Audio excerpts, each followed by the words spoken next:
ಎಲ್ಲರಿಗೂ ನಮಸ್ಕಾರ ಸ್ನೇಹಿತರೆ. ಪರಂಪರೆ ಚಾನಲ್ಗೆ ನಿಮ್ಮೆಲ್ಲರಿಗೂ ಸ್ವಾಗತ. ಸ್ನೇಹಿತರೆ, ಒಳ್ಳೆಯ ಕೆಲಸಗಳನ್ನು ಮಾಡಿದಾಗ ಅದು ನಮಗೆ ಒಳ್ಳೆಯ ಫಲಿತಾಂಶಗಳನ್ನು ನೀಡುತ್ತದೆ. ಅದೇ ಪಾಪದ ಕೆಲಸಗಳನ್ನು ಮಾಡಿದಾಗ ಅದು ನಮಗೆ ಜನ್ಮ ಜನ್ಮಗಳವರೆಗೆ ಪಾಪವನ್ನು ನೀಡುತ್ತದೆ. ಆದರೆ ಕೆಲವೊಂದು ಕ್ರಿಯೆಗಳ ಮೂಲಕ ನೀವು ಪಾಪ ಕರ್ಮಗಳಿಂದ ಮುಕ್ತರಾಗಬಹುದು. ಕಾರ್ಯಗಳಿಂದ ನೀವು ನಿಮ್ಮ ಪಾಪ ಕರ್ಮಗಳಿಂದ ಮುಕ್ತಿಯನ್ನು ಪಡೆದುಕೊಳ್ಳಬಹುದು. ನಾವು ಮಾಡಿದಂತಹ ಪಾಪ ಕರ್ಮಗಳು ನಮಗೆ ಜೀವಿತಾವಧಿಯಲ್ಲಿ ಸಮಸ್ಯೆಗಳನ್ನು ಅಥವಾ ತೊಂದರೆಗಳನ್ನು ಸೃಷ್ಟಿಸುವುದು ಮಾತ್ರವಲ್ಲ, ನಮ್ಮ ಮರಣದ ನಂತರವೂ ನಮಗೆ ಸಮಸ್ಯೆಗಳನ್ನು ಅಥವಾ ತೊಂದರೆಯನ್ನುಂಟು ಮಾಡುತ್ತದೆ. ಕರ್ಮವನ್ನು ಸಾಮಾನ್ಯವಾಗಿ ಜೀವನದ ಅದೃಶ್ಯ ಲೇಖ ಪತ್ರವೆಂದು ವಿವರಿಸಲಾಗಿದೆ. ಹಿಂದೂ ಧರ್ಮದಲ್ಲಿ ಮಾತ್ರವಲ್ಲ, ಬೌದ್ಧ ಧರ್ಮದಲ್ಲಿ ಸೇರಿದಂತೆ ಇನ್ನಿತರ ಆಧ್ಯಾತ್ಮಿಕ ಸಂಪ್ರದಾಯಗಳಲ್ಲೂ ಕರ್ಮದ ಬಗ್ಗೆ ಸಾಕಷ್ಟು ಉಲ್ಲೇಖಗಳಿರುವುದು ನೀವು ಗಮನಿಸಬಹುದಾಗಿದೆ. ಆಧ್ಯಾತ್ಮಿಕ ಚಿಂತಕರು ಕರ್ಮವು ಮುರಿಯಲಾಗದ ಬಂಧನವಲ್ಲ, ಕರ್ಮವನ್ನು ನಮ್ಮ ಕಾರ್ಯಗಳ ಆಧಾರದ ಮೇಲೆ, ಸದ್ಗುಣಗಳ ಆಧಾರದ ಮೇಲೆ ಬದಲಿಸಬಹುದಾಗಿದೆ. ನಾವು ಜೀವಿತಾವಧಿಯಲ್ಲಿ ಮಾಡುವಂತಹ ಕೆಲವೊಂದು ಕ್ರಿಯೆಗಳ ಮೂಲಕ ಕರ್ಮವನ್ನು ಕಳೆದುಕೊಳ್ಳಬಹುದು. ಕರ್ಮವು ಪ್ರಬಲವಾಗಿರುವುದು, ಆದರೆ ಕರ್ಮದ ರೂಪಾಂತರವು ಹೆಚ್ಚು ಶಕ್ತಿಯುತವಾಗಿದೆ. ಈ 7 ಕ್ಷಣಗಳಲ್ಲಿ ಕರ್ಮವು ತನ್ನ ಹಿಡಿತವನ್ನು ಅಥವಾ ಶಕ್ತಿಯನ್ನು ಕಳೆದುಕೊಳ್ಳುವುದು. ಮೊದಲನೇದಾಗಿ, ಬಾಂಧವ್ಯ ಮುಕ್ತ ಕೆಲಸ. ನಿಮಗೆ ನಿಮ್ಮ ಕರ್ತವ್ಯವನ್ನು, ಅಂದರೆ ಕೆಲಸವನ್ನು ಮಾಡುವ ಹಕ್ಕಿದೆಯೇ ಹೊರತು ಅದರ ಫಲಿತಾಂಶವನ್ನು ನಿರೀಕ್ಷಿಸುವ ಅಥವಾ ಅಪೇಕ್ಷಿಸುವ ಹಕ್ಕಿಲ್ಲ ಎಂದು ಹೇಳಲಾಗಿದೆ. ಭಗವದ್ಗೀತೆಯ ಈ ಒಂದು ಶ್ಲೋಕವು ಸೂಕ್ಷ್ಮವಾದ ಆದರೆ ಶಕ್ತಿಯುತವಾದ ಕಲ್ಪನೆಯನ್ನು ಸೂಚಿಸುತ್ತದೆ. ಫಲಿತಾಂಶಗಳ ಮೇಲಿನ ಬಾಂಧವ್ಯವು ಕರ್ಮದ ಪರಿಣಾಮಗಳನ್ನು ಬಲಪಡಿಸುತ್ತದೆ ಅಥವಾ ಪಾಪಗಳನ್ನು ಹೆಚ್ಚಿಸುತ್ತದೆ. ಕ್ರಿಯೆಗಳು ಅಹಂಕಾರ, ಹೊಗಳಿಕೆಯ ಬಯಕೆ ಅಥವಾ ವೈಫಲ್ಯದ ಭಯದಿಂದ ನಡೆಸಲ್ಪಟ್ಟಾಗ ಅವು ಬಲವಾದ ಅನಿಸಿಕೆಗಳನ್ನು ಸೃಷ್ಟಿಸುತ್ತವೆ. ಆದರೆ ಕ್ರಿಯೆಗಳನ್ನು ಪ್ರಾಮಾಣಿಕತೆಯಿಂದ ಅಥವಾ ಫಲಿತಾಂಶಗಳಿಂದ ಅಂಟಿಕೊಳ್ಳದೆ ನಿರ್ವಹಿಸಿದಾಗ ಅವು ಹಗುರವಾದ ಕರ್ಮದ ಮುದ್ರೆಯನ್ನು ಬಿಡುತ್ತದೆ. ಎರಡನೇದಾಗಿ, ಪಶ್ಚಾತ್ತಾಪ. ಪ್ರಾಮಾಣಿಕ ಪಶ್ಚಾತ್ತಾಪವು ಕರ್ಮದ ಪ್ರಭಾವವನ್ನು ಕಡಿಮೆ ಮಾಡುತ್ತದೆ ಎನ್ನುವ ನಂಬಿಕೆ ಇದೆ. ಪಶ್ಚಾತ್ತಾಪ ಎಂಬುದು ಯಾವುದೋ ಒಂದು ಅಪರಾಧ ಅಥವಾ ಸ್ವಯಂ ಶಿಕ್ಷೆಯ ಬಗ್ಗೆ ಆಗಿರುವುದಿಲ್ಲ. ಬದಲಾಗಿ ಇದು ನಾವು ಮಾಡಿದ ತಪ್ಪುಗಳಿಗೆ ಪ್ರಾಯಶ್ಚಿತ್ತ ಮಾಡಿಕೊಳ್ಳುವ ವಿಧಾನವಾಗಿದೆ. ನಾವು ತಪ್ಪು ಮಾಡಿದ ವಿಚಾರದ ಬಗ್ಗೆ ಪಶ್ಚಾತ್ತಾಪವನ್ನು ಅನುಭವಿಸಿದಾಗ ಮತ್ತೊಮ್ಮೆ ನಾವು ಆ ತಪ್ಪನ್ನು ಮಾಡಲು ಬಯಸುವುದಿಲ್ಲ.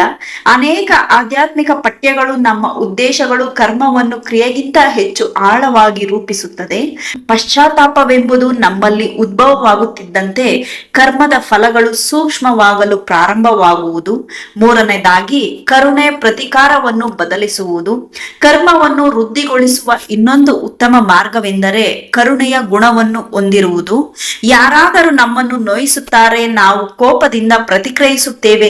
ಆ ಕೋಪವು ಮತ್ತೊಂದು ಪ್ರತಿಕ್ರಿಯೆಯನ್ನು ಪ್ರಚೋದಿಸುತ್ತದೆ. ಇದೇ ರೀತಿ ಚಕ್ರವು ಮುಂದುವರಿಯುತ್ತಲೇ ಇರುತ್ತದೆ. ಆದರೆ ಕರುಣೆ ಪ್ರತಿಕಾರವನ್ನು ಅಡ್ಡಪಡಿಸಿದಾಗ ಈ ಸರಪಳಿಯು ಮುಂದುವರಿಯುತ್ತದೆ. ಸೇಡಿನ ಬದಲು ಸಹಾನುಭೂತಿಯನ್ನು ಆರಿಸಿಕೊಳ್ಳುವ ಮೂಲಕ ಒಬ್ಬ ವ್ಯಕ್ತಿಯು ಕೆಟ್ಟ ಕರ್ಮದಿಂದ ಮುಕ್ತನಾಗುತ್ತಾನೆ.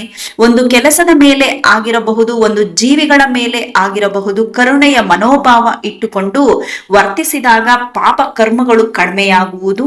ನಾಲ್ಕನೇದಾಗಿ, ಕ್ಷಮೆಯನ್ನು ಹೆಚ್ಚಾಗಿ ಇನ್ನೊಬ್ಬ ವ್ಯಕ್ತಿಯನ್ನು ಬಂಧನದಿಂದ ಮುಕ್ತಿ ಮಾಡುವುದಾಗಿ ವಿವರಿಸಲಾಗುತ್ತದೆ.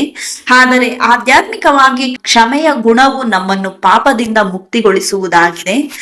ಅಸಮಾಧಾನವನ್ನು ಹಿಡಿದಿಟ್ಟುಕೊಳ್ಳುವುದು ಭಾವನಾತ್ಮಕ ಬಂಧನವನ್ನು ಜೀವಂತವಾಗಿರಿಸುತ್ತದೆ. ಮನಸ್ಸು ಘಟನೆಯನ್ನು ಪರಿವರ್ತಿಸುತ್ತದೆ.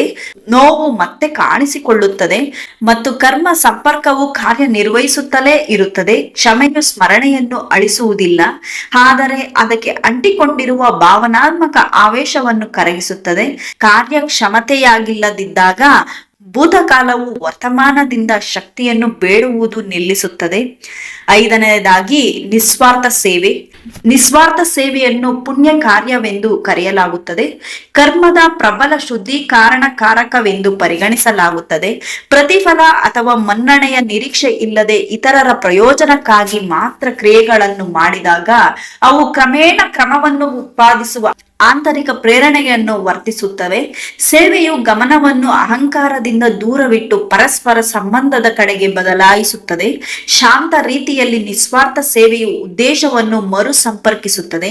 ನಿಸ್ವಾರ್ಥ ಸೇವೆಯಲ್ಲಿ ಯಾವುದೇ ರೀತಿಯ ಅಹಂಕಾರ ಇರುವುದಿಲ್ಲ, ಕೋಪ ದ್ವೇಷ ಇರುವುದಿಲ್ಲ. ಆರನೇದಾಗಿ ಆಳವಾದ ಆಧ್ಯಾತ್ಮಿಕ ಸಾಕ್ಷರತೆ.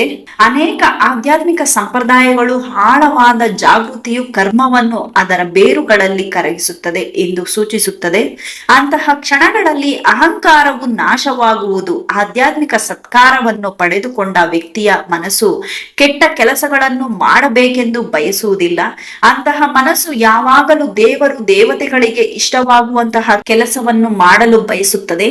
ಏಳನೇದಾಗಿ ಅಜ್ಞಾನದಿಂದ ಮುಕ್ತರಾದಾಗ. ನಾವು ಸರಿಯಾದ ಅರಿವಿಲ್ಲದೆ ಅಥವಾ ಜ್ಞಾನವಿಲ್ಲದೆ ವರ್ತಿಸಿದಾಗ ಕರ್ಮವು ಪ್ರಬಲವಾಗಬಹುದು. ಕೋಪ, ಅಸೂಯೆ, ಭಯ ಅಥವಾ ಅಹಂಕಾರದಿಂದ ಹುಟ್ಟಿಕೊಂಡ ಪ್ರಕ್ರಿಯೆಗಳು ಕರ್ಮವನ್ನು ಹೆಚ್ಚಿಸುತ್ತದೆ. ಇದರಿಂದ ಪಾಪಗಳು ಪುನರಾವರ್ತನೆಗೊಳ್ಳುವುದು. ಅದರ ಜ್ಞಾನದಿಂದ ವರ್ತನೆ ಮಾಡಿದಾಗ ಪಾಪ ಕರ್ಮಗಳು ಕಡಿಮೆಯಾಗುವುದು. ಕೋಪ, ಅಸೂಯೆ, ಅಜ್ಞಾನದಿಂದ ಪಾಪ ಕರ್ಮಗಳು ಹೆಚ್ಚಾಗುತ್ತದೆ ಎಂಬ ಒಬ್ಬ ವ್ಯಕ್ತಿಗೆ ತಿಳಿದಾಗ ಅವನು ಅದರಿಂದ ಮುಕ್ತನಾಗಲು ಪ್ರಯತ್ನಿಸುತ್ತಾನೆ. ಆಧ್ಯಾತ್ಮಿಕ ಪಂಡಿತರು ಅಥವಾ ಆಧ್ಯಾತ್ಮಿಕ ಜ್ಞಾನಿಗಳು ಜ್ಞಾನವನ್ನು ಬೆಳಕಿಗೆ ಹೋಲಿಸುತ್ತಾರೆ. ಹಾಗಾಗಿ ಉತ್ತಮ ಅರಿವಿನ ಮೂಲಕ ನಾವು ಪಾಪ ಕರ್ಮಗಳನ್ನು ಕಳೆದುಕೊಳ್ಳಬಹುದಾಗಿದೆ. ಸ್ನೇಹಿತರೆ, ಪಾಪ ಕರ್ಮದ ಪರಿಣಾಮವನ್ನು ಸಂಪೂರ್ಣವಾಗಿ ತಲುಪಿಸಲು ಸಾಧ್ಯವಿಲ್ಲ, ಆದರೆ ಅದನ್ನು ಕಡಿಮೆ ಮಾಡುವುದು ನಮ್ಮ ಕೈಯಲ್ಲಿದೆ. ನಿಜವಾದ ಪಶ್ಚಾತ್ತಾಪ, ಸತ್ಕರ್ಮಗಳು, ಭಕ್ತಿ, ಧ್ಯಾನ ಇವುಗಳು ನಮ್ಮ ಜೀವನವನ್ನು ಉತ್ತಮಗೊಳಿಸುತ್ತವೆ. ನಾವು ಸದಾ ಒಳ್ಳೆಯ ದಾರಿಯಲ್ಲಿ ನಡೆಯಬೇಕು. ಹಾಗಾದರೆ ಪಾಪ ಕರ್ಮಗಳು ನಮ್ಮನ್ನು ತಲುಪಲಾರವು. ಈ ಮಾಹಿತಿಯನ್ನು ನಿಮಗೆ ಇಷ್ಟವಾದರೆ ಲೈಕ್ ಮಾಡಿ, ಶೇರ್ ಮಾಡಿ, ನಮ್ಮ ಚಾನಲ್ ಅನ್ನ ಸಬ್ಸ್ಕ್ರೈಬ್ ಮಾಡ್ಕೊಳ್ಳೋದನ್ನ ದಯವಿಟ್ಟು ಮರಿಬೇಡಿ. ಸ್ನೇಹಿತರೆ, ಈ ವಿಡಿಯೋ ಇಲ್ಲಿವರೆಗೂ ಕೇಳಿದಕ್ಕಾಗಿ, ನೋಡಿದಕ್ಕಾಗಿ ನಿಮ್ಮೆಲ್ಲರಿಗೂ ಧನ್ಯವಾದಗಳು ಸ್ನೇಹಿತರೆ. Thank you so much.